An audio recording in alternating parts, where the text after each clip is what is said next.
Yo, what's up everybody? Today I'm going to tell you exactly what it's like to invest way too much in one stock and then watch it crash and have your money disappear right in front of your eyes.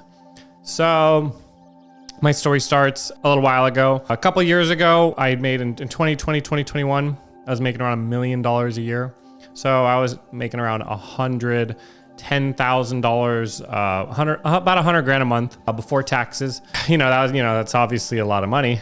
I was investing money in my business, investing money. I got my place, got really nice furniture, keeping a little bit of cash on the side. I was like, okay, let me invest in some stocks that I know. So when I was looking for my place to buy, my place where I live in right now, I was obviously really looking at the market for real estate, and I figured out that there was a stock called Opendoor. And Opendoor is a company where it transacts the real estate deal where buyers and sellers can sell a seller can sell their home to Opendoor, and they can also get paid cash very quickly, and they can buy also their home from Opendoor or someone else. But the main part is that the seller can get cashed out right away, so they can go and buy a new home very easily. And the reason why this stock really jumped out to me was because I was a realtor back in 2012 for a year. I did one transaction. I worked at Coldwell Banker. And so I really know how it doesn't really make, it's not a very easy transaction. It's very, very, very difficult. In order to buy a new place and get the money, let's say you want to buy a place and you need the money out of your home, you need to sell your place first in order to get a new place. Well, where are you going to live? So in order to get cashed out very quickly so you can move somewhere else and buy that place or put your down payment on the next place, obviously that's a huge advantage. And there's also a lot of other reasons why I thought Opendoor, and I still think Opendoor will be a big company if they don't, do everything right and they stick to their strategy and their vision, is that it's similar. The real estate agents are similar to travel agents. Not all of them, but for the most part, real estate agents and travel agents. Real estate agents are like the old travel agents. Travel agents kind of help people travel and all that stuff. But when Expedia and Priceline came around, travel agents literally disappeared. And that business went to Priceline or Expedia, which obviously developed a digital platform. So I really think that, in considering that I was inside the real estate industry, be as a realtor, I know that a lot of the realtors are really not that good. Now, there are some realtors that are good, but for the most part, a lot of the realtors are, really just looking to make their commission. They are trying to push you into a transaction sometimes because they really, really want their commission. And so, long story short, I see a lot of upside on Opendoor, and especially now that they've joined forces with Zillow to get where all the leads go, and now they're getting leads a little bit easier and at a lower acquisition cost to do the transaction.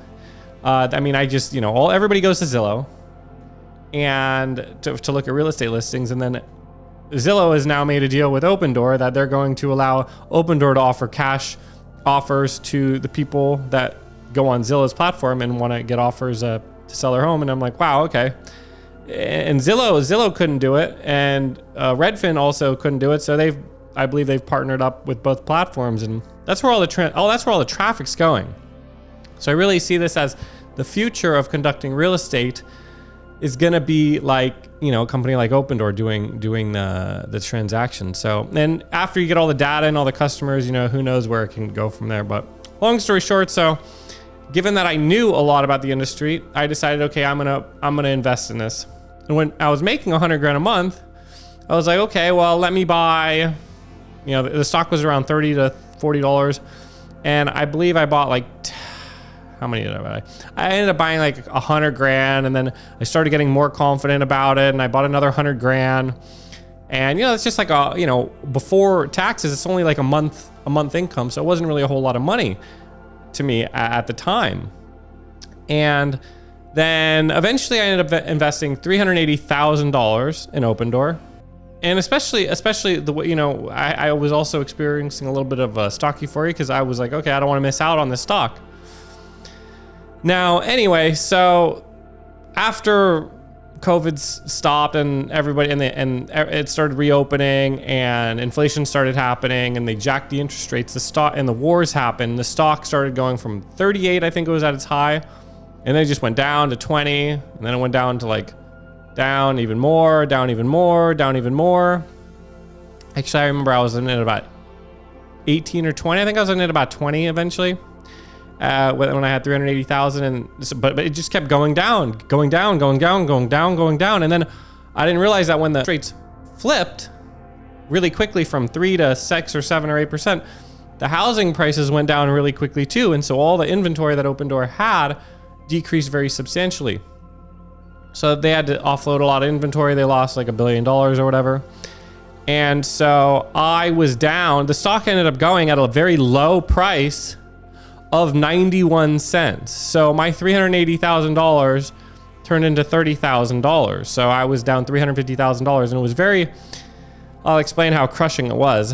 Before I invested the $380,000 in Open Door, I had actually been looking at a 2018 488 Spider Ferrari, and I had actually left like a down payment, like a deposit on it of like $5,000. I never actually ended up getting the car because I've already gotten a Ferrari, and so I was like, okay, I've already been through this. You know, I don't really want to get the Ferrari. You know, it's not the best investment in the world. And so I'm like, all right, let me invest in this digital real estate stock that I think is going to be huge. I could make millions of dollars on it for the future. You know, I've already invested in physical real estate. You know, I got my business. I got a little bit extra cash. Let me just invest in this as my first stock. Now, I wouldn't, like I said, it didn't really seem like a whole lot of money. I do not think that it's a good idea to put so much money in one stock. But it just didn't seem like that much. And so the stock went down to 91 cents. When it was at 4, I mean, I started getting a little bit excited actually because the stock started going down, and I was like so confident. I was like, well, I'm going to buy more. So at 4, I bought more. At 3, I bought more. At 2, I bought more. And then I'm just like, man, I can't buy anymore. Like I put another 70,000 in it at 4, 3, and 2. So it lowered my cost from, let's say, 20 to 11. So now I'm in the stock for $452,000 at 11. But the stock's at 91 cents. So I was like, man, I would really like to put more money in this thing right now. Like, you know, it would just dollar cost average the thing's so far down. If I could just put in another 50 grand, I'll get 50,000 more shares. It would lower my cost to like 4 or 5 or whatever, but I just couldn't do it. It was just, you know, you only got so many chips, you know, you can put in a pot. So long story short, I did not get any more, and I'm in the stock for 450,000 roughly at 11.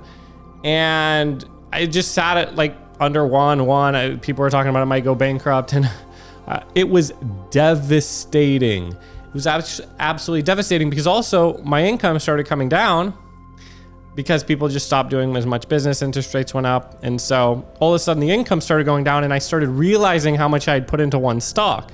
It wasn't 4 or 5 months, you know, pre-tax money anymore.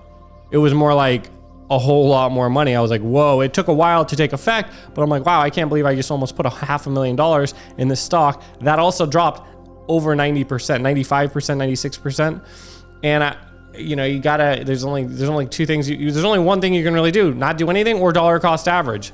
But the pain was so crazy that I literally could not even get out of bed for a little while. It was so devastating. I was so devastated. It was like I was heartbroken. I would actually equivalent it to heartbreak. But the interesting thing is that after the whole experience, and it lasted for quite a while. I mean, it was quite a bit of devastation. That it made me significantly stronger. Now when the swings, let's say it goes up 50 grand, 100 grand, and it goes down, because now it's been fluctuating between 3 and 5 now. So, you know, half my money is sometimes back. You know, sometimes I'm like, oh, okay, it's 230 grand, whatever. You know, it'll come back eventually, you know, I'm thinking, but you know, it goes from 100, 200 grand. They're just numbers on the screen. It doesn't affect me. If it goes down, it doesn't really affect me. If it goes up, it doesn't really affect me. The only thing I'm thinking is like, okay, well, if, you know, maybe I'll buy a little bit more eventually when I can afford it. But you always have to know it's possible that it could go bankrupt. The stock could go under and you could lose everything. But I really want to make this video because I just want to make the importance of, especially you want to buy stocks that you know. You know, there's these people, Peter Lynch, and they say buy what you know and buy it at a good price, right? And Warren Buffett's rule, number 1, do not lose money. And the only way you actually lose money is if you sell. So whenever, you know, you got to stick by what you thought in the very beginning, especially when the stock goes down. Because when the stock goes down, everybody's fearful.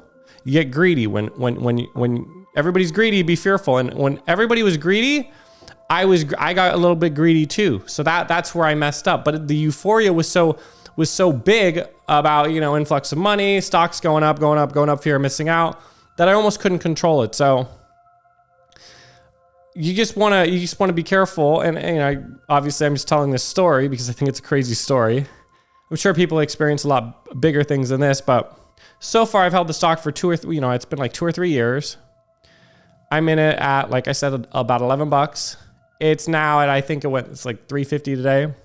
But it's also because it's entirely correlated to the housing industry and the mortgage rates, which are tied to the interest rates that the Fed did and the inflation rates, or, you know, the inflation readings. So it could switch very, very, very quickly, especially these high growth tech stocks. So even if the company's going up and down, in the whole scheme of things, it could not be like that big. But I just want to point out that you got to be very, very, very careful of how much money you put into one stock, particularly, and also be careful if it has debt. So I did something like this a long time ago where I bought Chipotle when it went down, but Chipotle had no debt. So Chipotle, you know, when the whole food crisis went down, I bought like 160 grand worth of Chipotle at, like, you know, 330. Long story short, I had to sell the stock, but Chipotle had no debt. So that's why I felt very, very, very comfortable buying Chipotle, because I knew that it was very unlikely that the company went out of business. Very, very difficult to go out of business when you have no debt. Now, Opendoor is so big and they're buying the homes. It's so intensive that they have to have debt. So that was one of the risks that I kind of took in my head. Like, okay, well, it could be possible, but also the uptrend of this being right, the digitization and basically huge advantage of being the first one in, having a moat, basically, and being the leader in this revolutionary industry of iBuying, and who knows what else they could do with all these homes in the housing industry. It's the biggest untapped market, almost, they say, in the United States. You know, it was worth the risk. So obviously I maybe I would invest like, you know, 100 grand. You know, I wouldn't put, you know, 380 grand into, you know, one stock. So anyway, long story short, figured I'd make this video to explain to you the pain that you may associate with losing money in a stock. It is very similar to heartbreak. It will steal you and make you stronger. I would also recommend to be cautious about how much you put in.